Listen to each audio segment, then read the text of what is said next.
Hi friends, welcome to my channel.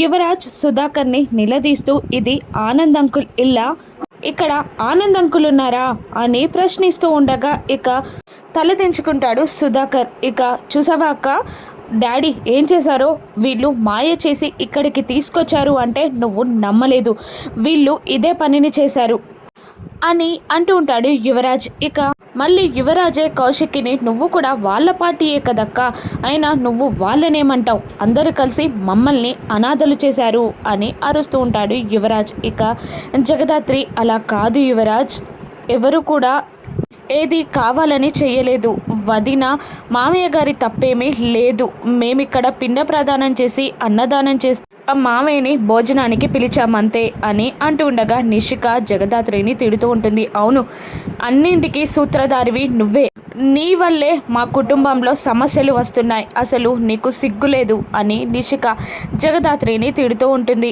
ఇక ఆపండి మీ గొడవ అని అంటూ ఉంటుంది కౌశికి. ఇక యువరాజు కూడా కోపంగా, వజ్రపాటి ఇంటికి ఒక్కడే కొడుకు, ఆస్తికి ఒక్కడే వారసుడు, నేనే వజ్రపాటి ఇంటికి వారసుని, ఇంకెవ్వరొచ్చినా నేను ఊరుకోను, చంపేస్తా అని అరుస్తూ ఉంటాడు యువరాజ్. ఇక వెంటనే కేదార్, నాకు ఆస్తి అవసరం లేదు, నేను కావాలని కోరుకున్నది నాన్నగారి జీవితంలో చిన్న భాగం, నాన్నగారి మనసులో కాస్త ప్రేమ, నాన్నగారి పక్కన కాస్త స్థానం, అంతే తప్ప నాకు ఏ ఆస్తి అవసరం లేదు అంటూ రెండు చేతులెత్తి దండం పెట్టి వేడుకుంటూ ఉంటాడు కేదార్. ఇక కేదార్ని అర్థం చేసుకోండి, కేదార్ పడిన బాధలని, పడిన అవమానాలని అర్థం చేసుకోండి, అవన్నీ అర్థం చేసుకున్నారు కాబట్టే మామయ్య ఇక్కడికి వచ్చి తన బాధ్యతని నిర్వర్తించారు అని జగదాత్రి అంటూ ఉండగా, ఇక ఎవరే అలా నిర్వర్తించింది అక్క,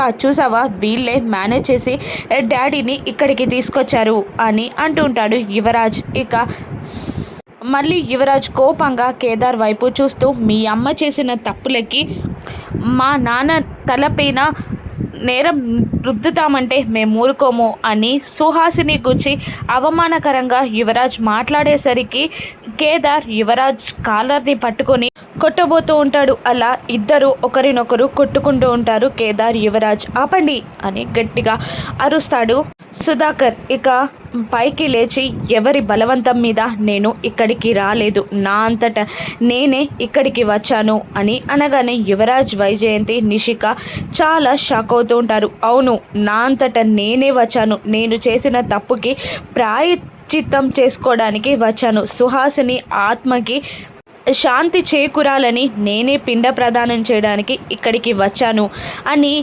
సుధాకర్ ఏదో చెప్పబోతుండగా సుధాకర్ని ఆపడానికి యువరాజ్, నిషిక ప్రయత్నించినా కూడా సుధాకర్ వినడు. ఆగండి అని అంటూ, సుహాసిని ఎవరో కాదు, నా మొదటి భార్య, నేను తాళి కట్టిన నా మొదటి భార్య, నేను ప్రేమించి పెళ్లి చేసుకున్న నా మొదటి భార్య అనగానే యువరాజ్, వైజయంతి, నిష్క షాక్ అవుతారు. దాత్రి, కేదార్లు సుధాకర్ నిజం ఒప్పుకున్నందుకు చాలా సంతోషపడుతూ ఉంటారు.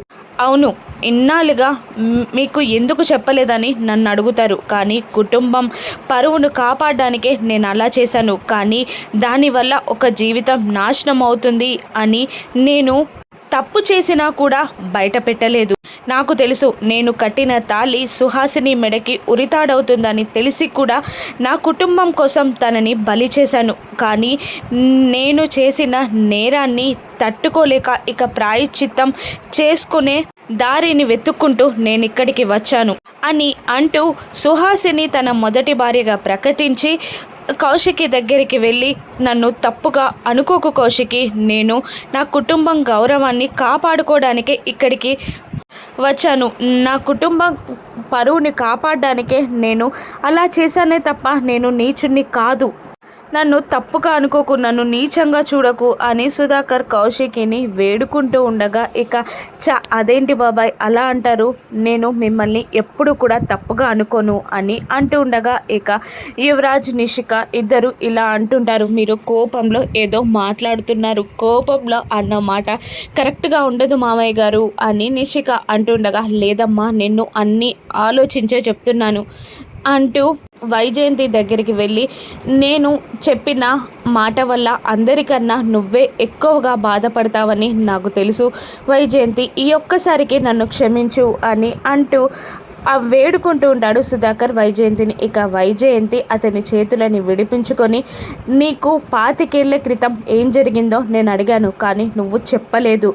కానీ నేను ఒక్కటి స్పష్టంగా చెప్పాను, నీ జీవితంలో ఒకే భార్య ఒకే కొడుకు ఉండాలి అని చెప్పాను. కానీ నువ్వు నా మాటని కాదని ఇప్పుడు నీ గతాన్ని తీసుకొచ్చి నీ కొడుకుని కూడా నువ్వు చెప్పాలి అనుకుంటున్నావు. అంటే నా మాటకి విలువ లేదు, అంటే నీ నుండి నన్ను దూరం చేయాలి అనుకుంటున్నావు, అంటే ఇంకా నేను బ్రతికేందుకు, నేను బ్రతకను అని అంటూ వైజయంతి పరుగు పరుగున అక్కడి నుండి వెళ్తూ ఉండగా వైజయంతి అని అరుచుకుంటూ వెనకాల నుండి సుధాకర్ కూడా పరిగెడతాడు. అప్పుడే అక్కడున్న త్రిశూలాన్ని తీసుకొని వైజయంతి కడుపులో పొడుచుకోబోతూ ఉండగా ఆ త్రిశూలానికి సుధాకర్ తన చేయిని అడ్డు పెడతాడు. ఇక తన చేతి నుండి రక్తం కారుతూ ఉంటుంది సుధాకర్కి. ఇక అయ్యో అని అంటూ అందరూ పాపం అంటూ ఉంటారు సుధాకర్ని. నాకు తెలుసు ఇలా జరుగుతుందనే ఇన్నాళ్ళు ఈ విషయాన్ని బయట పెట్టలేదు. ప్లీజ్ వైజయంతి, నేను ఏ తప్పు చెయ్యలేదు, కావాలని నిన్ను మోసం చెయ్యలేదు, ఈ ఒక్కసారికి నన్ను క్షమించు అని అడుగుతూ ఉంటాడు సుధాకర్. ఇక ఏదో ఆలోచించిన నిషిక ఇలా అంటుంటుంది, మామయ్య గారు, మీరు సుహాసిని గారిని మీ భార్యగా ఒప్పుకున్నారు, కానీ కేదార్ సుహాసిని గారి కొడుకని మనకి తెలియదు కదా, మీరు కూడా కేదార్ సుహాసిని కొడుకని మీరు కూడా చూడలేదు కదా అని కొత్త లాజిక్ లాగుతుంది. ఇక దాంతో అందరూ అదే ఐడియాని ఫాలో అవుతూ, అవును సుహాసిని నీ భార్యగా ఒప్పుకున్నావు, కానీ కేదార్ తన కొడుకని నీకు కూడా తెలియదు కదా అని అడుగుతుంటుంది వైజయంతి. అయోమయంలో పడిపోతూ కేదార్ ఎందుకు అబద్ధం చెప్తాడు అని అడుగుతూ ఉంటాడు. నువ్వు మాట్లాడేది చాలా దారుణంగా ఉంది నిషిక, నేనెందుకు అబద్ధం చెప్తాను, అమ్మ విషయంలో అబద్ధం చెప్తానా అని కేదార్ కూడా అంటూ ఉంటాడు. ఇక జగదాత్రి కూడా, నువ్వు సుహాసిని అత్తయ్య గారి ఫోటోని రూమ్లో చాలాసార్లు చూసావు, కేదార్ తన కొడుకని నీకెప్పుడో తెలుసు, నువ్వు ఇలా మాట్లాడడం అన్యాయం నిషిక అని జగదాత్రి అంటున్నా కూడా, నేను అమెరికా ప్రెసిడెంట్ కూతుర్నని చాలా ఫొటోస్ సృష్టిస్తాను,